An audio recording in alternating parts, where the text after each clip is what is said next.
গণহত্যাকারীকে চিহ্নিত করতে হবে। আপনারা এটাও দেখেছেন জাতিসংঘ ইতিমধ্যেই যে প্রতিবেদন দিয়েছে, এই গণহত্যার সাথে হাসিনা সহ আওয়ামী লীগের নেতারা এবং সরকারের প্রশাসনের ঊর্ধ্বতন কর্মকর্তাদের সমন্বয়ে এই গণহত্যা পরিচালিত হয়েছে। সুতরাং এই গণহত্যার সাথে যারাই জড়িত তাদেরকেই চিহ্নিত করে গ্রেপ্তার করে বিচারের মুখোমুখি করতে হবে।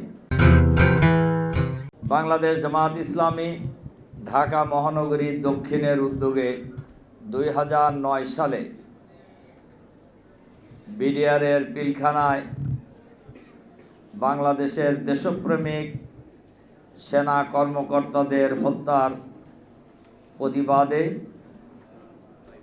আয়োজিত আজকের এই আলোচনা সভার জনাব সভাপতি, বাংলাদেশ জামাত ইসলামীর কেন্দ্রীয় নির্বাহী পরিষদের অন্যতম সদস্য, ঢাকা মহানগরী দক্ষিণ জামাতের সংগ্রামী আমির, সংগ্রামী জননেতা জনাব নুরুল ইসলাম বুলবুল, আজকের এই আলোচনা সভার সম্মানিত প্রধান অতিথি, বাংলাদেশ জামাত ইসলামীর সম্মানিত নায়েবে আমির, সাবেক এমপি, বাংলাদেশ ইসলামী ছাত্র শিবিরের সাবেক কেন্দ্রীয় সভাপতি, আমাদের শ্রদ্ধেয় নেতা জননেতা জনাব ডক্টর সৈয়দ আবদুল্লাহ মোহাম্মদ তাহের, কেন্দ্রীয় মহানগরী নেতৃবৃন্দ, সাংবাদিক বন্ধুগণ, সম্মানিত সুধীমণ্ডলী, আসসালামু আলাইকুম ওয়া রাহমাতুল্লাহি ওয়া বারাকাতুহু। আল্লাহ তাআলা শুকরিয়া যে আমরা দীর্ঘদিন পর প্র্যাকটিক্যালি এই হত্যাকাণ্ডের পর আমার এখনো মনে আছে প্রেস ক্লাবের এই নিস্তালার ওই হলে আমরা প্রথম এই হত্যাকাণ্ডের প্রতিবাদে আলোচনা সভা করেছিলাম, যে আলোচনা সভার প্রধান অতিথি ছিলেন আমাদের শহীদ আমিরে জামাত মাওলানা মতিউর রহমান নিজামী সাহেব। এরপর থেকে প্র্যাকটিক্যালি এই প্রেস ক্লাবে আমরা এই আলোচনা সভা আর কোনোদিন করতে পারিনি। আল্লাহ তাআলার শুকরিয়া যিনি ফেসিবাদের পতন ঘটিয়ে আমাদের জন্য এই প্রেস ক্লাব উন্মুক্ত করে দিয়েছেন, আলহামদুলিল্লাহ। সম্মানিত সুধীমণ্ডলী, সাংবাদিক বন্ধুগণ, আমাদের আজকের প্রধান অতিথি অনেক গুরুত্বপূর্ণ বক্তব্য রাখবেন ইনশাআল্লাহ। আজকের এই দিবসে সরকারকে আমরা আন্তরিকভাবে মোবারকবাদ জানাই যে রাষ্ট্রীয়ভাবে আজকের এই দিবসকে শহীদ সেনা দিবস হিসাবে ঘোষণা করা হয়েছে, যেটা আরো আগে ঘোষণা করা উচিত ছিল। এবং আমরা এটা খুব লক্ষ্য করতেছিলাম, এই দিনটাকে আড়াল করার জন্য নানান জাতের ষড়যন্ত্র হয়েছে এবং এই দিবসটাকে মানুষের মন থেকে ভুলিয়ে দেওয়ারও চেষ্টা করা হয়েছে, যার কারণে রাষ্ট্রীয়ভাবে এত বড় একটি ঘটনা কিন্তু কোনো দিবস ঘোষণা আগে করা হয় নাই। আজকের এই দিবস ছিল স্বাধীন বাংলাদেশের ইতিহাসে বিডিআরের হত্যাকাণ্ড ছিল একটা বড় কালো অধ্যায়। যে হত্যাকাণ্ডে বা যে ঘটনায় একজন মেজর জেনারেল, 2 জন ব্রিগেডিয়ার জেনারেল, 16 জন কর্নেল, 12 জন লেফটেন্যান্ট কর্নেল, 25 জন মেজর, 1 জন ক্যাপ্টেন, বিডিআর সদস্য সহ আরও 17 জন, মানে 70 জন লোককে এই ঘটনায় হত্যা করা হয়েছে। কিন্তু আমাদের বাংলাদেশ স্বাধীনতা সংগ্রামে কতজন সেনা কর্মকর্তা নিহত হয়েছে? মাত্র কয়েকজন সেনা কর্মকর্তা নিহত হয়েছে, কিন্তু এই পর্যায়ের বড় বড় কর্মকর্তা কেউ নিহত হয় নাই। তাহলে এই ঘটনাটা যে খুবই পরিকল্পিত ঘটনা হয়েছিল, এইটা বাংলাদেশের 18 কোটি মানুষের কাছে নতুন করে আর বলার প্রয়োজন পড়ে না।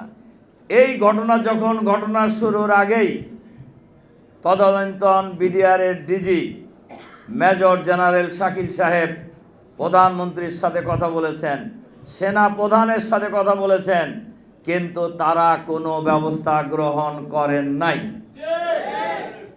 ওনারা চা পান করেন, ওই সময় আমরা শুনছি ওনারা বিরিয়ানি খেয়েছেন। সেনা কর্মকর্তাদেরকে লাইন ধরিয়ে নির্বিচারে হত্যা করা হয়েছে। আর প্রধানমন্ত্রী তদানীন্তন সেনা প্রধান মিস্টার মঈনুদ্দিনকে সাথে নিয়ে ওনারা হোটেলে গণভবনে বসে তামসা করছেন। এদের উদ্ধারের জন্য কোনো কার্যকর ব্যবস্থা গ্রহণ করেন নাই। সেনাবাহিনীর সদস্যদেরকে, কর্মকর্তাদেরকে হত্যা করা হচ্ছে, এদেরকে উদ্ধার করার জন্য যাইতেছেন হলো আপনার কি আজম, মির্জা আজম, এরপরে আরেকজন কি নাম, নানক সাহেবরা, ওনারা যাইতেছেন সেনাবাহিনী। তাহলে সেনাবাহিনীর কাজটা কি ছিল ওই দিন? সরকারের কাজটা কি ছিল? তারা কেন তাদেরকে উদ্ধার করার জন্য কোনো কার্যকর ব্যবস্থা গ্রহণ করার চিন্তা করেন নাই বা উদ্যোগ গ্রহণ করেন নাই? এর দ্বারাই বোঝা যায় এই হত্যাকাণ্ডের সাথে তদানীন্তন প্রধানমন্ত্রী জড়িত এবং অনেকেই জড়িত। ইতিমধ্যেই তার খবরও পত্রিকায় বের হয়েছে এবং আজকের পত্রিকাও দেখলাম বেশ কয়েকজন শহীদ সেনা কর্মকর্তাদের পরিবারের লোকেরা বলেছেন, গত 16 বছরে আমাদেরকে মুখ খুলতে দেওয়া হয় নাই। তার মানে তারা কথা বলতে চেয়েছেন, তাদেরকে কথা বলতে দেওয়া হয় নাই, তাদেরকে ফ্ল্যাট দেওয়া হয়েছে। এটা দেওয়া হয়েছে, ফ্ল্যাট দিয়ে কি মানুষের জীবনের বিনিময় হয়? এবং এই মহিলা আসলে কিন্তু এই সমস্ত কাজের ব্যাপারে খুব এক্সপার্ট। আপনারা লক্ষ্য করে দেখবেন, আবু সাইদকে হত্যা করার সারা পৃথিবীর লোকও দেখেছে। রোকেয়া বিশ্ববিদ্যালয়ের ইংরেজি বিভাগের মেধাবী ছাত্র আবু সাইদকে পুলিশ কিভাবে গুলি করে হত্যা করেছে।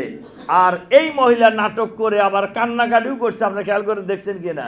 আবু সাইদের পরিবারকে নিয়ে এসে এইভাবে জড়ায়া ধইরা, মনে হয় যে উনি কিছুই জানে না, দুধের শুকা। এখন পরিষ্কার। এবং ওই ঘটনায় আপনার যারা আন্দোলনকারী, তাদের বিরুদ্ধে এই হত্যাকাণ্ডের মামলা হয়েছিল। এটা তো আপনারা সাংবাদিকরা জানার কথা সবারই।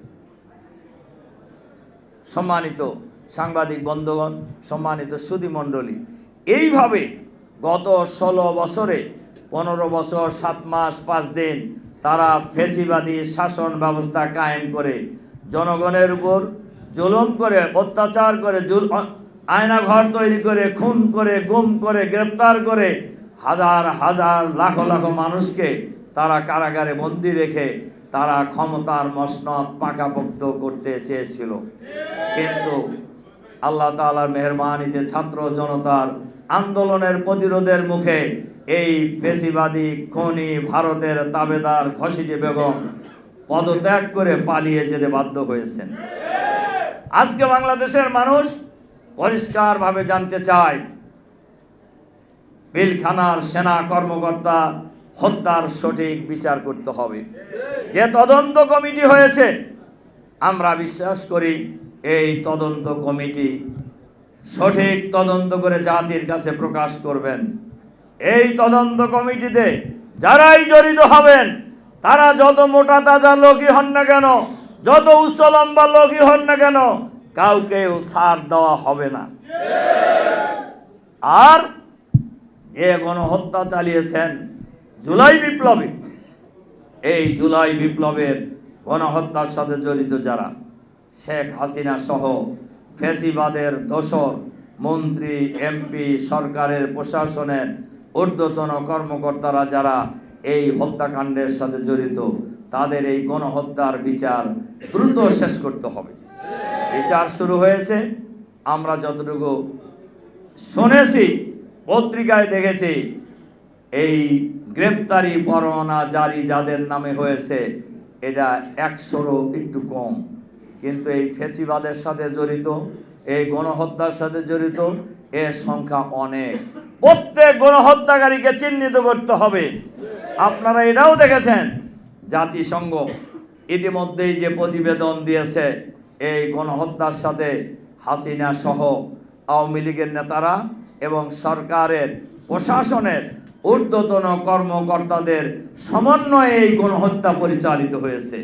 সুতরাং এই গণহত্যার সাথে যারাই জড়িত তাদেরকেই চিহ্নিত করে গ্রেপ্তার করে বিচারের মুখোমুখি করতে হবে। সম্মানিত ভাই এবং বন্ধুগণ, আমরা জুলাই বিপ্লবের পর আমরা একটি স্বাধীন বাংলাদেশ পেয়েছি, আমরা একটি নতুন বাংলাদেশ পেয়েছি। এই বাংলাদেশ কারোর বাবার বাংলাদেশ নয়, কারোর জমিদারি নয়, কোনো দলেরও জমিদারি নয়। এটা এই দেশ 18 কোটি মানুষের দেশ।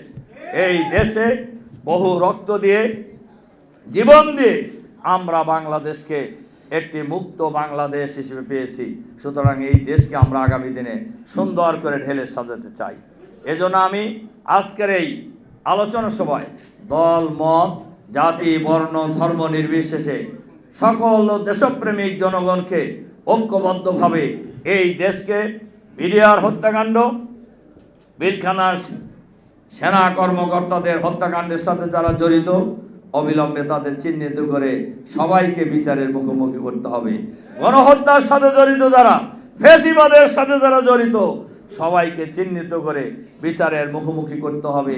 আইন অনুযায়ী বিচার করে তাদেরকে ফাঁসিতে ঝুলিয়ে হত্যা করতে হবে। আর এই দেশকে আমরা সবাই মিলে আমাদের দেশ স্বাধীন সার্বভৌম দেশ হিসাবে আমাদের এই দেশকে আমরা আগামী দিনে সুশৃঙ্খল সমৃদ্ধ দেশ হিসাবে, চাঁদাবাজ মুক্ত দেশ হিসাবে, সন্ত্রাস মুক্ত দেশ হিসাবে, নৈরাজ্য মুক্ত দেশ হিসাবে, দুর্নীতিমুক্ত দেশ হিসাবে আধুনিক মানবিক বাংলাদেশ আমরা গড়ে তুলব ইনশাআল্লাহ।